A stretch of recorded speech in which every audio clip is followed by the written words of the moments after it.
اب میں جو حدیث سنانے جا رہا ہوں اس میں آپ کو 3 اہم چیزیں پتہ چلیں گی. سرکار دو عالم صلی اللہ تعالی علیہ وسلم کا فرمان عالی شان ہے، جس نے ماہ رمضان کو پایا اور اس کے روزے نہ رکھے وہ بدبخت ہے. ٹھیک ہے، رمضان کو ہم نے اگر حاصل کرنا ہے تو پھر اس کی خوب قدر بھی کرنی ہے. آقا علیہ الصلوۃ والسلام فرماتے ہیں جس نے اپنے والدین یا کسی ایک کو پایا اور ان کے ساتھ اچھا سلوک نہ کیا وہ بھی بدبخت ہے. یہ بھی سوچنا ہے. پھر آقا فرماتے ہیں کہ اور جس کے پاس میرا ذکر ہوا اس نے مجھ پر درود نہ پڑھا وہ بھی بدبخت ہے. اب آپ غور کریں، یہ 3 چیزیں. اب نبی پاک جس کو بدبخت کہہ دیں تو پھر تو گئے نا. تو ماں باپ کی قدر، نبی پاک کا ذکر خیر ہو، فوراً درود پاک صلی اللہ تعالی علی محمد صلی اللہ علیہ وسلم.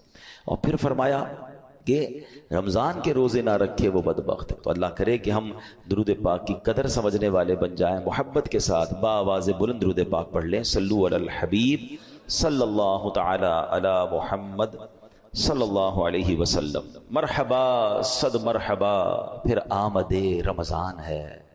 کھل اٹھے مرجھائے دل، تازہ ہوا ایمان ہے. یا خدا ہم آسیوں پر یہ بڑا احسان ہے، زندگی میں پھر عطا ہم کو کیا رمضان ہے. ابر رحمت چھا گیا ہے اور سما ہے نور نور، فضل رب سے مغفرت کا ہو گیا سامان ہے. ہر گھڑی رحمت بھری ہے، ہر طرف ہیں برکتیں، ماہ رمضان رحمتوں اور برکتوں کی کان ہے. یا الہی تو مدینے میں کبھی رمضان دکھا، مدتوں سے دل میں یہ عطار کے ارمان ہے. سبحان اللہ. اے میرے پیارے اسلامی بھائیو، یہ وہ مہینہ آنے والا ہے جس میں نیکیوں کا اجر بڑھا دیا جاتا ہے، جنت کے دروازے کھول دیے جاتے ہیں. ہمارا سب سے بڑا جو دشمن ہے شیطان. ہمیں کون بہکاتا ہے، ہمیں گناہوں کی طرف کون کھینچنے کی کوشش کرتا ہے؟ وہ شیطان ہے. مگر شیطان کو قید کر دیا جاتا ہے، یعنی جس سے مقابلہ ہے نا اس کو تو قید کر دیا. اب ہمیں موقع دیا گیا کہ خوب نیکیاں کر لو. اور سبحان اللہ، اللہ قرآن مجید فرقان حمید میں فرماتا ہے شہر رمضان الذی انزل فیہ القرآن. یہ مہینہ کون سا ہے؟ کہ رمضان کا مہینہ جس میں قرآن نازل کیا گیا. اس آیت کے اس جز سے پتہ چلتا ہے کہ یہ ماہ قرآن ہے، نزول قرآن کا مہینہ. ایک اور جگہ قرآن مجید فرقان حمید فرمایا جاتا ہے کہ یا ایھا الذین آمنوا کتب علیکم الصیام کما کتب علی الذین من قبلکم لعلکم تتقون. اے ایمان والو، تم پر رمضان کے روزے فرض کیے گئے جیسے کہ پچھلی قوموں پر فرض کیے گئے. پچھلی قوموں پر بھی روزے فرض تھے، ان کا الگ الگ دن تھے، الگ الگ انداز تھا. مگر جو وجہ، جو ریزن قرآن نے بیان کیا نا کہ اس لیے فرض کیے گئے لعلکم تتقون، تاکہ تم تقوی اختیار کرو، تاکہ تم پرہیزگاری اختیار کرو. تو روزے آ رہے ہیں ہمیں متقی بنانے کے لیے، ہمیں پرہیزگار بنانے کے لیے. اب ہم نے دیکھنا ہے کہ ہم نے ان روزوں کو کیسے گزارنا ہے، اس کا استقبال کیسے کرنا ہے، ان روزوں کو جس کو کہتے ہیں نا اس کا ٹائم کیسے اسپینڈ کرنا ہے. بدقسمتی یہ ہے کہ کچھ لوگ روزے رکھ کر بھی گناہ کر رہے ہوتے ہیں، روزے رکھ کر بھی اللہ کی نافرمانی کر رہے ہوتے ہیں. ایک بات یاد رکھیے، روایتوں میں آتا ہے کہ جو بندہ بھوکا پیاسا رہے، روزہ رکھے اور پھر بھی گناہ سے باز نہ آئے، تو اللہ کو ایسے بھوکا پیاسا رہنے کی کوئی حاجت نہیں ہے. روزہ صرف کھانے پینے سے رکنے کا نام نہیں ہے. آنکھیں حرام دیکھ رہی ہیں اور بندہ روزہ رکھا ہوا ہے، کان حرام سن رہے ہیں اور بندہ روزہ رکھا ہوا ہے، زبان حرام بول رہی ہے اور ہم روزے سے، یہ کون سا روزہ ہے؟ یقیناً کھانے پینے سے رکنا ہے مگر گناہوں سے بھی رکنا ہے. اچھا دیکھیں، رمضان میں گناہوں کی شدت، اس کی سزا کی جو شدت ہے وہ کیوں بڑھ جاتی ہے؟ یعنی میرے اور آپ کی آسانی کے لیے شیطان بند کر دیا گیا، نیکیاں کرنا آسان کر دیا گیا، ثواب کا اجر بڑھا دیا گیا. مگر یہ کیسا بندہ ہے کہ پھر بھی گناہ سے باز نہیں آ رہا؟ آپ سوچ رہے ہیں کہ آپ کی میری فلیکسیبلٹی کے لیے، ہمارے لیے نیکیاں آسان کرنے کے لیے ہمارے دشمن کو بند کر دیا گیا، مگر پھر بھی بندہ گناہ کرتا ہے. اچھا، یہاں ایک بڑا دلچسپ سوال بھی لوگوں کے ذہن میں آتا ہے کہ جناب اگر شیطان بند ہے تو بندہ پھر گناہ کیوں کرتا ہے؟ ٹھیک ہے نا، آپ کہہ رہے ہیں شیطان بند ہو جاتا ہے تو لوگ رمضان میں بھی جھوٹ بولتے ہیں، رمضان میں بھی معاذ اللہ فلمیں ڈرامے دیکھ رہے ہوتے ہیں، بدکاری، بے حیائی، بہت سارے برے کام چل رہے ہوتے ہیں، تو یہ کیوں؟ تو علماء نے بڑی پیاری مثال دی ہے. کبھی سائیکل چلائی ہوگی آپ نے، فرمایا سائیکل چلاتے رہیں اور کچھ دیر کے بعد سائیکل کے آپ پیڈل مارنا چھوڑ دیں، مگر سائیکل پھر بھی کافی دیر تک خود چلتی ہے، کیونکہ پیڈل آپ نے پیچھے کافی مار لیے تھے۔ تو بتایا جو 11 مہینے شیطان نے آپ کے پیڈل مارے ہیں نا، ٹھیک ہے، 11 مہینے چلتے رہے شیطان کے ساتھ، اب شیطان تو بند ہو گیا، باقی کام اسی انہوں نے خود ہی کر رہے ہیں۔ وہ شیطان بندہ خود ہی وہ جو پیڈل مارے سائیکل چل رہی ہے، بریک تو لگاؤ بھائی، ہاں بریک لگا لو گے تو پھر نہیں چلنی، کیونکہ پیڈل مارنے والا اب کوئی نہیں ہے۔ مگر مسئلہ یہ کہ ہم بریک مارنے کے لیے تیار نہیں ہوتے نا، ہماری جو عادتیں ہم اس کو کنٹینیو کر لیتے ہیں۔ معاذ اللہ، جس کی جھوٹ بولنے کی عادت، بد نگاہی کی عادت، موبائل پر الٹی سیدھی چیزیں دیکھنے کی عادت، لڑائی جھگڑے کی عادت، گالی گلوچ کی عادت، حرام کمانے کی عادت، وہ رمضان میں اس لیے بند نہیں ہوتی کہ اس نے بریک نہیں لگاتا۔ وہ مجھے اور آپ کو ابھی سے بریک لگا لینا ہے، 3-4 دن تو شیطان سے لڑ لو یار، پھر تو ویسے ہی رمضان آ جائے گا، وہ بند ہو جائے گا۔ ابھی سے پریکٹس کرنی ہوگی۔ ایسا نہیں ہوگا کہ جب اعلان ہوگا کہ مبارک ہو ماہ رمضان کا چاند نظر آ گیا تو ہماری ساری بری عادتوں کے سوئچ آف ہو جائیں گے، جھوٹ کا سوئچ آف، بدنگاہی کا آف، لڑائی جھگڑے کا آف۔ نہیں، وہ آپ کو آف خود کرنے پڑیں گے، اور ابھی سے کریں اس کو۔ پلان کریں کہ مجھے رمضان میں کوئی گناہ نہیں کرنا، رمضان نیکیوں کے لیے آ رہا ہے۔ اس مہینے میں ایک بار کیا ہوا کہ پیارے آقا علیہ الصلوۃ والسلام منبر اقدس پر تشریف لے گئے، تو آپ نے آمین ارشاد فرمایا۔ طویل حدیث ہے، میں اس کا ایک جز سنا دیتا ہوں۔ آمین ارشاد فرمایا تو صحابہ نے کہا حضور آپ نے آمین فرمایا؟ کہا جبریل امین آئے تھے، انہوں نے دعا کی کہ جو رمضان کو پائے اور اپنی مغفرت نہ کروا سکے وہ ہلاک و برباد ہو جائے۔ نبی پاک فرماتے میں نے اس دعا پر آمین کہا ہے۔ مجھے بتائیں دعا کرنے والا کون؟ فرشتوں کا سردار روح الامین۔ آمین کہنے والا کون؟ نبیوں کے سردار صلی اللہ تعالی علیہ وآلہ وسلم۔ مجھے بتائیں کوئی شک و شبہ باقی بچتا ہے اس دعا کے قبول ہونے میں؟ 100% مقبول ہے نا۔ دعا ہو رہی ہے کس کے لیے؟ جو رمضان کو پا کر اپنی مغفرت نہ کروا سکے۔ تو اب آپ بتائیے کتنا کانشیسلی رمضان گزارنا چاہیے، کتنا فکر کے ساتھ رمضان گزارنا چاہیے کہ یار کچھ بھی ہو جائے میں نے رمضان میں اللہ کو راضی کرنا ہے، میں نے مغفرت لینی ہے، میں نے اس کو ضائع نہیں ہونے دینا ہے۔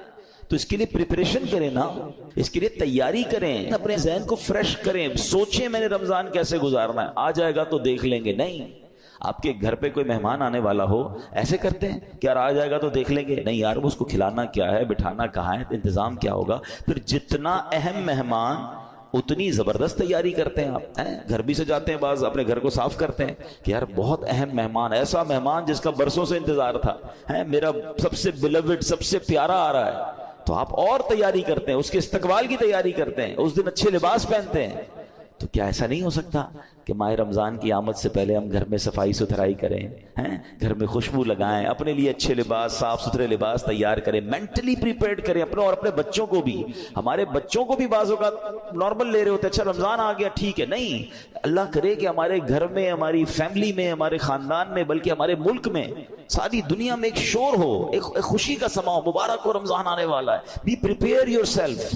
صحابہ کرام پریپریشن کرتے تھے۔ آپ کو پتہ ہے لوگ اپنے کاروبار سمیٹنا شروع کر دیتے تھے کہ یار رمضان میں زیادہ کام نہیں کرنا ہے، پیسے دینے تو دے دیے، لینے تو لے لیے۔ یہاں تک کہ جو حکام ہوتے تھے، جو ججز ہوتے تھے، جن کو معاف کرنا ہوتا تو معاف کر دیتے تھے، جن کو سزا دینی ہوتی تھی، یعنی جو چاہتے تھے کہ رمضان سے پہلے چیزیں کمپائل ہو جائیں اور پھر ہمارا فوکس جو ہے وہ رمضان میں عبادت پر رہے۔ یہاں تو ایسا ہے ہی نہیں۔ کچھ لوگوں کو تو پرواہ ہی نہیں، بلکہ الٹا ہو رہا ہے۔ کچھ لوگ ہو سکتا ہے کہ رمضان میں زیادہ پیسے کیسے کمانے اس کی تیاری میں لگے ہوئے ہوں گے، کچھ یہ بھی پریپریشن چل رہی ہوگی، یہ بھی سٹاک لے لو، یہ بھی خرید لو، اس کے ریٹ بڑھ جائیں گے، اس کو جناب اس میں بہت کمائیں گے، پھر آخری عشرے میں الگ کمائیں گے۔ رمضان کاروبار کے لیے نہیں، رمضان کھانے پینے کے لیے نہیں، رمضان تو مغفرت کروانے آ رہا ہے۔ آپ کو پتہ ہے پچھلے رمضان میں کئی لوگ ہمارے ساتھ تھے، وہ آج ہمارے ساتھ نہیں ہیں۔ ہمیں کیا معلوم؟ پہلے تو اللہ سے یہ دعا کرتے ہیں کہ یا اللہ خیر سے، عافیت سے ہمیں رمضان سے ملا دے۔ بڑی پیاری دعا ہے نا، اللہم بلغنا رمضان بالصحت وعافیہ، اے اللہ ہمیں رمضان سے صحت اور عافیت کے ساتھ ملا دے۔ پہلی دعا تو ہماری یہ ہے، اور پھر دوسری دعا یہ ہے کہ اللہ یہ رمضان ہمیں ہماری مغفرت کا سامان بن جائے۔ کیا پتہ یہ آخری رمضان ہو ہمارا، تو ہمیں اس کی قدر کرنی ہے، ذہنی طور پہ تیار ہو. بلکہ میں تو مشورہ دیتا ہوں فزیکلی بھی تیار ہونا شروع ہو جائیں. زیادہ محنت کے کام تھوڑا کم کر دیں، تھکاوٹ والے کام کم کر دیں، زیادہ ٹریولنگ کم کر دیں. کیونکہ اگر آپ کی طبیعت خراب ہو گئی ہے، اگر جس کو فکر ہے نا کہ میں نے پورے روزے رکھنے ہیں، پوری تراویحیں پڑھنی ہے، تو وہ اپنے آپ کو ذرا سیکیور کرے گا. آپ کو پتا ہے جس کی شادی ہوتی ہے کیا کہتے ہیں دولہے کو، بھائی ذرا خیال رکھنا، شادی والے دن ہی بیمار مت ہو جانا. شادی سے 4 5 6 دن پہلے، 8 دن پہلے اس کو ریسٹ کرواتے ہیں، اس کو زیادہ ٹریول نہیں کرواتے. ٹھیک ہے، اچھی بات ہے، ایک بڑا ایونٹ ہے. تو جس طرح اپنے گھر کے کسی بڑے ایونٹ کی آپ پریپریشن کرتے ہیں، یو شوڈ تھنک اباؤٹ رمضان. یہ اللہ کی طرف سے تحفہ آ رہا ہے، یہ وہ مہینہ ہے جو میری مغفرت مجھے بخشوانے آ رہا ہے. مولا علی شیر خدا کرم اللہ تعالی وجہ الکریم کیا فرماتے ہیں، اس کا مضمون ہے آپ کی کال کا، اس امت کو اگر اللہ کو عذاب دینا ہوتا نا، اللہ کی رضا یہ ہوتی کہ اس امت کو پنشمنٹ ملے، تو اللہ انہیں رمضان اور قرآن عطا نہ فرماتا. یہ 2 چیزیں ایسی دے دی ہیں نا، جس کو پکڑ لو نا سبحان اللہ پھر بیڑا پار ہے. ہاں، رمضان اور قرآن دونوں قبر میں شفاعت کرتے ہیں. کیسے؟ رمضان کہتا ہے یا اللہ میں نے اس بندے کو جو ہے وہ کھانے پینے سے روکا تھا، دن میں کھانے پینے سے روکا تھا. قرآن کہے گا مولا رات میں نے سونے سے روکا، یہ قرآن پڑھتا تھا، تراویح سنتا تھا. تو جس نے رمضان اور قرآن کو تھام لیا نا، یہ دونوں آپ کا کام کریں گے، یہ شفاعت کریں گے قیامت کے دن.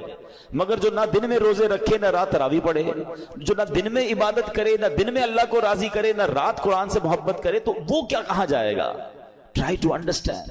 ایک حدیث، اتنی حدیثیں میں آج بہت ساری چیزیں لے کر آیا تھا، مگر میں آپ کو کہوں کہ اگر رمضان کی فضیلت پر صرف ایک حدیث جو نبی پاک نے فرمائی نا، 1 لائنر، عقل مندارا اشارہ کافی است، کہتے ہیں نا عقل مندوں کے لیے اشارہ کافی ہوتا ہے. آقا کی ایک لائن کی جو حدیث ہے نا، سرکار دو عالم صلی اللہ علیہ وسلم فرماتے ہیں اگر میری امت کو معلوم ہوتا کہ رمضان کیا ہے، اگر میری امت کو معلوم ہوتا کہ رمضان کیا ہے، تو وہ تمنا کرتے کہ سارا سال ہی رمضان ہو. That's it. اسی سے بندہ سمجھ جائے کہ it means very big special, not only special. ایسا مہینہ ہے. اور نبی پاک سبحان اللہ آپ کا ایٹیٹیوڈ ہی بدل جاتا تھا، آپ کا اسٹائل ہی بدل جاتا تھا. آپ تو اللہ کے حبیب ہیں، دن رات اللہ کی عبادت میں تھے. مگر بی بی عائشہ صدیقہ رضی اللہ تعالیٰ عنہ فرماتی ہیں، دیکھیں گھر کی بات تو گھر والے ہی بتا سکتے ہیں نا. ہماری امی حضور بتاتی ہیں کہ رمضان آتا میرے آقا کے چہرے کا رنگ بدل جاتا، خوف خدا، گڑ گڑاتے تھے، روتے تھے، دعائیں کرتے، بستر پر کم آتے ہیں، رات رات بھر نوافل اور دعائیں ہو رہی ہیں. سبحان اللہ. اب مجھے بتائیں کہ اللہ کے حبیب ہیں جن کے صدقے مجھے اور آپ کو رمضان ملا ہے، وہ بستر پر کم جا رہے ہیں، وہ رات بھر عبادت کر رہے ہیں، ان کے چہرے کا رنگ بدل رہا ہے. جبریل امین آتے تھے تو پیارے آقا جبریل امین کے ساتھ قرآن کا دور کرتے تھے اور سبحان اللہ خوب سخاوت کرتے تھے. یہ میرے آقا کے چند وہ کام ہیں جو اب ماہ رمضان میں اسپیشل کرتے تھے. ہمارے یہاں حال کیا ہے، آقا آرام کم کر دیتے تھے، ہم آرام بڑھا دیتے ہیں. ہمارے کئی لوگ رمضان میں سوتے ہی رہتے ہیں. بھائی آپ سوتے رہیں گے تو آپ نے پھر کیا روزے کو پایا؟ دیکھیں ایکچولی روزے کے کچھ میسیجز ہیں. روزہ ایسے رکھنا ہے، ایک تو جیسے میں نے بتایا کہ صرف کھانے پینے سے نہیں، گناہوں سے بھی بچنا ہے. دوسرا آپ کو نکاہت فیل ہو. اس کا ایک مقصود ہے کہ جب عصر کے بعد خاص طور پہ ماشاءاللہ کئی لوگ میں جانتا ہوں، مجھے یہاں بھی نظر آ رہے ہیں، مزدور بھی ہیں ہمارے بھائی، نوکری پیشہ بھائی بھی ہمارے بیان میں آئے ہیں، تو یہ مجھے تو ان پہ یقین کرے رشک آتا ہے. اصل روزہ ہی ان کا ہے. ایسے بھی ماشاءاللہ ہیں جو صبح 8-9 بجے سے کام پہ جاتے ہیں اور محنت مزدوری بھی کر رہے ہوتے ہیں اور سبحان اللہ روزہ بھی رکھتے ہیں. اللہ ان کے صدقے ہم ناکاروں کا روزہ قبول فرما لے. ہم میں کئی وہ ہیں جو ایئر کنڈیشن روم میں بیٹھے رہتے ہیں، کام بھی ہے تو ٹیلی فون پر کام کرنا ہے. نو ڈاؤٹ روزہ ہمارا بھی ہے، لیکن اصل روزہ تو ان کا ہے نا، جو اتنی محنت کر کے بھی روزہ چھوڑتے نہیں ہیں. ہاں چھوڑنا نہیں ہے، یہ نہیں کہہ سکتے کہ یار میرا بڑا محنت والا کام ہے، بڑی مزدوری والا کام ہے. روزے سے مت کہو میرا کام ہے، کام کو کہو میرا روزہ. آپ کام کم کر دیں، تھوڑا کر لیں، مگر روزہ نہیں چھوڑ سکتے. تو میں یہ بتانا چاہ رہا تھا کہ آپ نے دیکھا ہے جب آپ کا روزہ ہوتا ہے تو عصر کے وقت بڑی عجیب سی فیلنگ شروع ہو جاتی ہے. کسی چیز کا جی نہیں چاہتا، تھکاوٹ لگ رہی ہوتی ہے، پیاس لگ رہی ہوتی ہے، زیادہ بات کرنے کو جی نہیں چاہتا، غصہ کرنے کو جی نہیں چاہتا، بحث کرنے کو جی نہیں چاہتا. کیوں؟ کیونکہ ہماری باڈی میں اب انرجی کم ہو گئی ہے. تو اس میں پتہ ہے میسج کیا ہے؟ اے بندے تیری اوقات یہ ہے. یہ اصل اوقات جو پتہ چلتی ہے نا، جو کرو فر جاہو جلال کے ساتھ بہت زیادہ دھوم مچا رہے ہوتے ہیں، ان کو افطار سے پہلے اپنی پوزیشن خود چیک کرنی چاہیے کہ ابھی کیا حال ہے. اور یہ صرف 12-15 گھنٹوں کی مار ہے. اللہ پاک چاہے تو تمہیں ساری زندگی ایسے رکھ سکتا ہے نا، افطار کے بعد سیٹ ہو جاتے ہو، لیکن یہ افطار سے پہلے کی کیفیت عاجزی کی کیفیت ہے. بندہ سمجھے کہ یہ میری اوقات ہے. دیکھیں اللہ کرے میسج لینے والے بنے ہم، ورنہ نہیں لینے والے تو کچھ نہیں لیتے. اسی طرح جب میں اور آپ بیمار ہوتے ہیں، ہلکا سا بخار ہو جائے، پیٹ خراب ہو جائے، وہ کہتے ہیں نا پنجابی میں لگ پتا جاتا ہے ساڑی اوقات کی ہے. نہ بستر سے کھڑے ہونے کی ہمت، نہ بات کرنے کی ہمت، سردی لگ رہی ہے تو گھر والے کمبل اڑا رہے ہیں. کیسا بندہ جس کے جناب جاہو جلال، جس کے روب و دبدبا ہے، بالکل ایسا ہو جاتا ہے کسی کام کا ہی نہیں ہوتا ہے. لیکن بات یہ کہ اس سے بندہ میسج تو لے کہ یہ میری اوقات یار، ایک بخار، ایک پیٹ کا درد، ایک جناب گڑبڑ ہوئی طبیعت میں، بالکل میں تو 1 2 3 ہو گیا. تو میسج لو اس سے کہ یہ میری اوقات ہے. میں کس بات کا جناب اتراتا ہوں، کس بات کا کرتا ہوں. میرا رب چاہے تو ساری میری انرجی مجھ سے واپس لے سکتا ہے. پھر روزے میں افطار سے پہلے ایک اور میسج لینا ہے. وہ میسج یہ ہے کہ ہمیں یہ پتا چلتا ہے کہ بھوک کیسا بندے کو توڑ دیتی ہے. ہمیں پتا ہے ہم افطار کے بعد کھانا کھا لیں گے، مگر کئی بیچارے وہ ہوتے ہیں جو سارا سال بھوکے ہیں. کئی بار مہینے میں جن کے گھر میں روٹی نہیں پکتی ہے، ان کا تو گویا روز ہی روزہ ہے نا، وہ تو روز اس کمزوری سے گزر رہے ہیں. کئی بچے ہیں جن کو پورا کھانا نہیں مل رہا. پاکستان کی تو رپورٹ آئی تھی کہ کئی بچے جن کو پراپر نیوٹریشن ہی نہیں ملتا، وہ بڑے نہیں ہو پاتے، ان کی نشو نما ہی نہیں ہو پا رہی، کیونکہ نہ ان کو پروٹین مل رہا ہے، نہ ان کو دودھ مل رہا ہے، نہ ان کو غذا مل رہی ہے. تو جو امیر بھی ہے نا، اس کو بھی مزہ چکھا دیا گیا ہے، اس کو بھی سمجھ لو غریب کا احساس دلایا گیا ہے کہ افطار سے پہلے اپنی حیثیت دیکھو کہ جو تم اب اس وقت فیل کر رہے ہو سکتا ہے کئی لوگ ایسے ہو جو ساری زندگی یہ فیل کر رہے ہیں. تو اللہ کرے کہ یہ میسیجز تو لینا یار. تو یہ ہے روزے کی اصل، جس کو کہنا کہ بندہ گناہ سے بھی بچ رہا ہے، کھانے پینے سے بھی بچ رہا ہے. اب افطار کے وقت ہاتھ اٹھا کر پھر دعا کرنی ہے. آپ کو پتا ہے خاص وقت ہے افطار کا، حدیثوں میں آتا ہے جس کا مضمون ہے کہ روزانہ رمضان میں افطار کے وقت 10 لاکھ گناہ گاروں کو جہنم سے آزاد کر دیا جاتا ہے. اور وہ 10 لاکھ کون سے ہیں؟ کہ جن پر گناہوں کی وجہ سے جہنم واجب ہو چکا تھا. مجھے سچ بتاؤ پھر افطار کے وقت ہماری کیفیت کیا ہونی چاہیے؟ کاش ہم اپنے گھر والوں کو بات سمجھائیں. ہمارے گھر میں تو ہنگامہ مچا ہوا ہوتا ہے، بھائی جلدی سے شربت لے آؤ، تو پکوڑے کدھر ہیں، تو دہی بلے کدھر ہیں، پتہ نہیں افطار ہے یا کوئی مارکا ہے. ارے یہ مغفرت کا وقت ہے. اگر واقعی آپ نے افطار کا انتظام کرنا بھی ہے تو اپنی فیملی سے بھی، ان بیچاروں کو بھی کچن سے نکالیں، ان کو کہیں 10 منٹ پہلے ختم کر دیں، سب کچھ دسترخوان پہ رکھ دیں اور آپ بھی آ جائیں. اب مل کے دعا کرتے ہیں. کتنا اچھا گھر ہوگا، کتنا اچھا دسترخوان ہوگا کہ باپ بھی بیٹھا ہے، ماں بھی بیٹھی ہے، بچے بھی بیٹھے ہیں، اور سب کے ہاتھ اٹھے ہیں کہ مولا آج پھر افطار میں 10 لاکھ بخشے جائیں گے. اے اللہ ہماری بخشش فرما دے، ہمیں محروم نہ کیجیے. اور کراچی والوں کو تو گولڈن چانس یہ ملتا ہے کہ جس وقت ہمارے افطار کا وقت ہوتا ہے، عین اسی وقت، یعنی اس سے 15-20 منٹ آدھا گھنٹہ پہلے مدنی چینل پر شاندار دعاؤں کا سلسلہ ہوتا ہے. آپ اپنے گھر والوں کے ساتھ مدنی چینل پر شامل ہو جائیں. وہ دعائیں ہو رہی ہیں، آہیں ہیں، آنسو ہیں، اللہ کے ولی اور پھر ہزاروں لوگ اعتکاف میں پورے مہینے کے رمضان میں فیضان مدینہ میں ہوتے ہیں. تو نہ جانے کس کی آمین کے صدقے ہمارا بیڑا پار ہو جائے. بلکہ میں تو ایک مشورہ دوں گا کراچی والوں کو کہ کچھ افطار فیضان مدینہ میں جا کر کریں. آپ کو بہت ساری فرائز نہیں ملیں گی وہاں پر، بہت خوبصورت فروٹ کی ٹرے نہیں ملے گی، مگر روحانی آپ کو بہت کچھ ملے گا. وہاں فیضان مدینہ میں یہ اہتمام ہی نہیں ہوتا. وہاں پانی کی بوتل دے دی جاتی ہے، 1-2 کیلے دے دیے جاتے ہیں. اس کے بھی پیچھے بھی امیر اہل سنت کی بڑی پیاری حکمت ہے. اللہ کرے ہم کو سمجھ آ جائے کہ افطار سے پہلے جس نے سموسے بھی کھانے ہیں، کباب بھی کھانی، پیاز بھی اس میں ڈلی ہوئی ہے، اور اس کے بعد نماز بھی مغرب کی پڑھنی ہے، تو منہ سے بدبو نہیں آئے گی. اللہ کرے ہم مسجد کی نماز کی قدر محسوس کریں. بھائی سب چیزیں مغرب کے بعد بھی تو ہو سکتی ہیں نا، تو پانی پی لیں، کھجور کھا لیں، منہ کو اچھی طرح صاف رکھیں تاکہ ہم عبادت کر سکیں.